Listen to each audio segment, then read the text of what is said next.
Welcome to McPlum, simple solutions served daily. This guide shows how to replace Mac OS with Windows step by step. Confirm your Mac model supports the chosen method before you begin.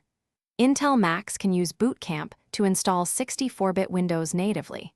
Apple Silicon requires Windows on ARM and virtualization, like Parallels.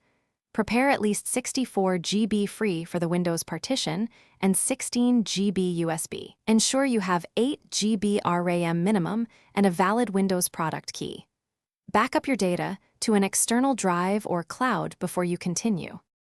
Download the Windows 10 or Windows 11 ISO from Microsoft on another computer.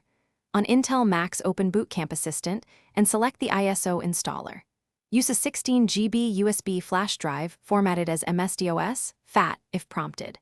Allocate at least 64 GB for the Windows partition during setup. Complete installation and format the Boot Camp partition when prompted. Run Boot Camp drivers to enable Wi-Fi, trackpad, and function keys. On Apple Silicon, use Parallels to run Windows ARM from an ARM ISO.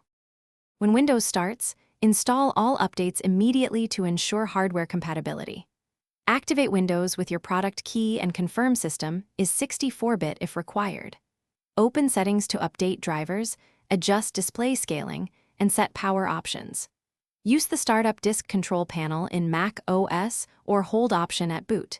To revert to Mac OS, reinstall from recovery or restore your backup copy. Keep a Mac OS recovery USB or Internet recovery handy for emergencies and diagnostics. Regularly back up both systems. Thanks for watching. Stay juicy and subscribe.